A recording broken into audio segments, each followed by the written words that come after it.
is Salam Media, keeping you company this Ramadan. Welcome back, and you're tuned into Motivation and Nasiya with Nafisa Dango, and we're definitely doing motivational people today. And let me tell you about this segment. Salam Media, since the beginning of Ramadan, has undertaken an initiative called Tribute to Muslim Broadcasters in South Africa on Salam Media. This segment seeks to honor our Muslim media personalities across the spectrum and highlight the inspiring work broadcasters are involved in every day of their lives. The inspiration behind this segment was championed to honor a giant of broadcasting whose shoes until today have not been filled. Our own hero, Marhum Ibrahim Gangat. Marhum Ibrahim Gangat spent most of his life in dedication to the importance of having a Muslim voice in the media, a Muslim version of events, and a Muslim perspective of the world. This afternoon on this segment, we are joined by none other than Brother Yusuf Abramjee. And today, I don't think I need to do much of an introduction, but I'm going to call him the icon of broadcasting. Assalamu alaikum wa rahmatullahi wa barakatuh. Wa alaikum assalam wa rahmatullahi wa barakatuh. Thank you, Sister Nafisa, and great being back on Salam Media. I think the pleasure is ours, and tributing the Muslim broadcasters. When they told me that I'm going to be actually interviewing you today, it's very inspirational for me because I call you the icon of broadcasting. I think you're an absolute role model to all the others that would like to follow in your footsteps. Talk to us about your career, your broadcasting career. Well, thank you very much, Nafisa. I think first of all, let's pay tribute to the late Ibrahim Gangat. He played a significant role not only on Salam Media, but in the Islamic broadcasting fraternity. And as we reflect on his life and the contribution he made, let's remember to keep him in our prayers, and may Allah grant him the highest status in Jannah. I think people like Ibrahim Gangat not only inspire many of the upcoming young broadcasters, but also people that are out of the fraternity. And you asked me about my broadcasting career. Well, it spans over many, many years. I started off, first of all, as a public relations officer, then went into the print media. And then I joined the SABC some years ago, probably about 1987. Thank you for reminding me. And that is where it all began. But I think obviously the highlight of my career was joining 702, the only independent voice at the time, as a young freelance reporter in Pretoria, covering a number of stories. I then went and covered a lot of crime stories, became the crime editor of the station, worked for many years on the field covering the so-called blood, the bodies and the bullets every day. And as you know, crime at that time was becoming a big issue. And here we are years later, it's still a major issue for us in South Africa. And also, the fact that one worked in the field gave you the opportunity not to be office bound. I then was asked to be acting news editor in the absence of one of the editors, went to the newsroom in Sandton, Johannesburg. I then became the station manager of 702 some years later on, worked in various capacities, became the group head of news and broadcasting. Also involved, as you well know, in the initiatives called Lead South Africa, which was aimed at promoting civil active citizenry. Also in the anonymous tip of service crime line. And I've always been on the view, it's good to have journalists and it's good for us to be broadcasters, but ask yourself the question, what difference can you make in your community? So we discuss and we highlight all the issues, we discuss and we highlight all the problems, but what can we do? And my dear friend, who's now retired, John Robbie, used to always say, yes, we have a problem. How are we going to find a solution to that problem? And I think that is where I differ with many of my colleagues, be they editors or journalists, to say journalists can only be observers. Don't get involved. And I think there's a difference, for example, that Salam Media is making, being a humanitarian media station, to say that even we in the media have a role to play and we can contribute to a better world. That's so true. And I agree with you because from looking at what you've been involved in, I think you've definitely taken this journalism aspect and used it for a purpose. So it's not just being a broadcaster. There's major purposes involved with everything that you have done thus far. Yes, thank you, Nafisa. And I think the one initiative that comes to mind was Lead South Africa. When I was at Prime Media, we decided to launch this initiative called Lead South Africa. A lot of debate, a lot of discussion. Is it the role of the media? And even when we went to our friends in the independent media group, the Star, the Pretoria News, the Cape Argus, and we brought them on board, a lot of debate and discussion. And eventually we did agree that yes, we in the media have a role to play. Let's join hands. Let's see how we can promote the philosophy of doing good. And alhamdulillah, over the years, the start of that particular initiative, it's a pity it's fast dying, really left a landmark. Everything from our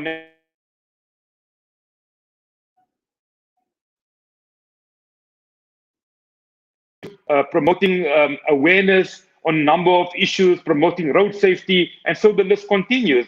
And I look at the COVID-19 pandemic at the moment, and it's great to see some media organizations being in the forefront of making a difference. And I think we as Muslims know that serving humanity is part of our religion. It's supposed to be a way of life. And alhamdulillah, aside from broadcasters, a lot of individuals are doing great work in their communities. Most definitely. What has it meant for you? I mean, you've gotten so many amounts of accolades. I don't think I can go through all of them in this period of time. But let's talk about those accolades that you have behind your name. For me, it means something because at the end of the day, I always say it's not about the fame. I think those accolades actually make you feel fulfilled that you are actually doing something good out there, and you know that you're making those differences as such. Important that we remember, Nafisa, that we're not doing this only for awards or for recognition. That shouldn't be our objective. We have to make sure that we help the people in need. And yes, you know what, awards and recognitions does spur one on to see how we can help the communities in need and how we can make a difference in our communities. But that shouldn't be our inspiration. We should be out there trying to help people in need, trying to help the destitute, trying to create a better world. And that should be our objective, and those should be our aims. So yes, I mean, over the years, alhamdulillah, I received a number of recognitions, from security awards to the national order given by the highest order that a government can give a civilian, which was the Order of Baobab, which I received some years ago for community service. And alhamdulillah, yes, those recognitions do make a difference. Yeah, and I think that's what matters, because it actually shows that, you are actually the selfless journalist, broadcaster, going out there, wanting to give back, wanting to make the differences. And that's what the platform is actually being used for. Indeed, my philosophy has always been, as long as you use your platforms productively, the media is very powerful.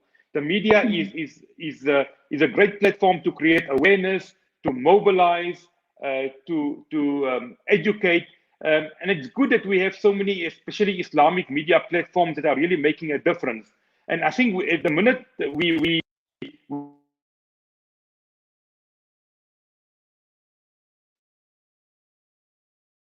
wrong way in making sure that we benefit humanity. And I think that should be our goal, and those should be our objectives.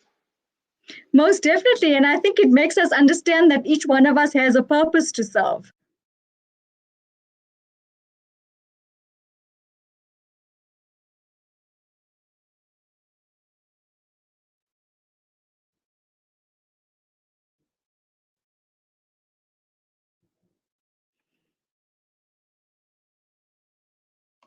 Yusuf, are you still on the line?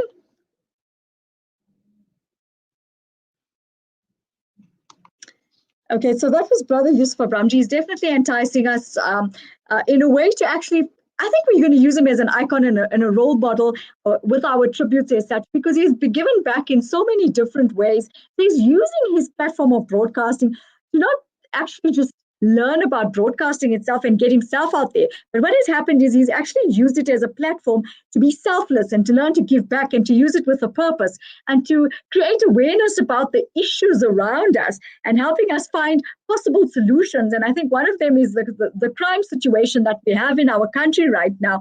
And of course, also Lead SA.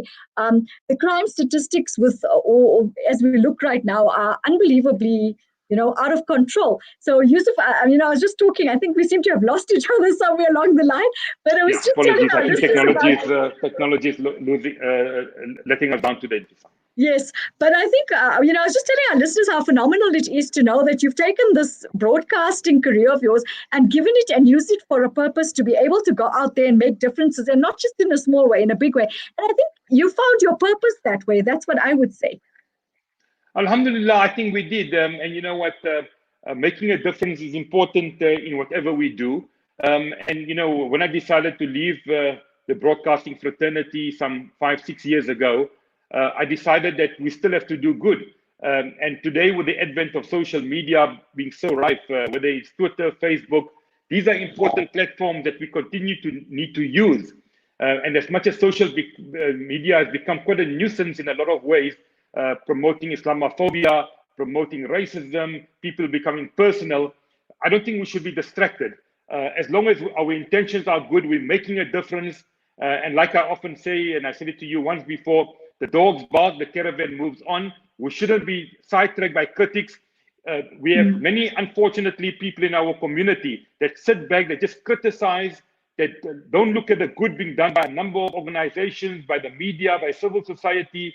But that shouldn't be our objective. We should simply ignore them. As long as we go out there and we do good, inshallah, the effort will be rewarded. Most definitely. I mean, Yusuf, I have a question for you. A lot of our upcoming journalists, there's young journalists out there. I know you've worked in 702 and you really built yourself up. I think one of the Muslim broadcasters amongst many others there that were not. What message would you have for them? Because a lot of the times you find that they get involved into journalism or into broadcasting and it stops at some point. That perseverance isn't there. What did it take for you to get where you are? What sort of ambitious person did you have to be? Because I think what we're trying to make people understand is that drive and that wanting to find the purpose and wanting to give back as well, that actually makes you find out where you want to head to at some point. My advice to upcoming young journalists and even people who are out there with experience, you need three things, Nafisa, and please remember them in no particular order. Number one, you need passion. Passion is a critical part of what you're going to do. If you enjoy what you are doing, you're going to enjoy it. If you don't, go and work for the nearest bank up the road where you live. Secondly, you need passion. And thirdly, you need passion. If you have passion for what you do, inshallah, you'll go a very long way in making a success of your career. I remember when I started off as a young journalist, I filed hundreds of stories every day. I think those years, my former boss, Chris Gibbons, we used to be paid 15 Rand for every story that we filed. And I wasn't doing it for the money. If you're going to take on this career, remember to not do it for the money, do it for the passion. That will give you a lot of success in what you do. Also, work hard, bring your best in what you do. Again, if you're going to think you're going to work from 8 to 5, forget it. I sacrificed hours and weekends and days, and I had to sacrifice personal functions and even my family to go out and get a scoop. And that is what made my career the career that it was. You have to have this passion for the media fraternity. You have to have passion for journalism and being a broadcaster, and inshallah, the doors will open. Also, very particularly, my colleagues at Prime Media will tell you, I'm very particular on time. If I say the interview is at 4:45, for example, I used to fight with the producers and the presenters to say, why did the interview not take place? So I think keeping to time is critical. We need professionalism. In whatever we do, we need to be professional, and we need to build a culture where we can be very proud of what we are doing. And alhamdulillah, that will hold one in good stead, especially for our many and upcoming broadcasters. Remember also, if you want to make a name for yourself, you have to work hard. You have to have your networks. You have to have your sources as a journalist. You have to have your contacts.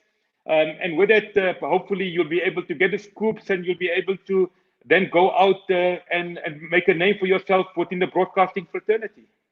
And I so agree with you, because I think I also have that motto, because it's what you put out there is what people perceive you as. So it's that caliber, that professionalism, that having that proper drive to be able to take that story forward. But of course, like you said, with loads of hard work. And what message Indeed, do you have for what message do you have for our listeners today? Because you are definitely an inspirational to many people that would like to follow in your footsteps. Thank you very much. Well, I think let me first of all say, the message is one of, one of commitment. Whatever you do, you need to be dedicated in what you do. Again, if you're going to do it only for money, probably you're going to be in the wrong field. The media fraternity does not pay very well, especially now with the COVID-19 crisis. We know a lot of media organizations under heavy pressure, and the pressures of this job are not easy. We know a lot of members of the media don't last very long. They move on to different elements within the media fraternity. They move into the communication fraternity. But while you are there, you enjoy it, bring your best. And remember again, if you're highlighting a problem or you're having an expose on a certain matter, ask yourself the question, what can I as a journalist or as an editor do, or as a broadcaster do for that matter, to improve the situation? With every bad situation, there must be good. So if you come out there with the intention of doing good, inshallah, we'll be able to make a difference in some way and contribute again to a better South Africa, a better continent, and a better world. Couldn't have said that better. Thank you so much for joining us this afternoon. We wish you nothing but the best of growing from strength to strength. You've always been an icon, giving back in many directions. Allah open your doors even more. And also, we wish you a happy Eid going forward with your family. Shukran. Thank you very much, Afisa, and Eid Mubarak to all our viewers and listeners of Salam Media. And thank you for the support. And again, keep up the good work. And well done to Salam Media for leading the way in humanitarian efforts. Assalamu alaikum. Thank you. Wa alaikum salam wa rahmatullahi wa barakatuh. Definitely an inspiration for this afternoon. That was Brother Yusuf Abramjee giving us some insight into his broadcasting career. And I think it was a phenomenal one. We could have learned a lot from that. And I think upcoming journalists need to actually look at him to be able to follow in his footsteps. We're going to go for a quick break. Stay with us. We'll be back in a bit.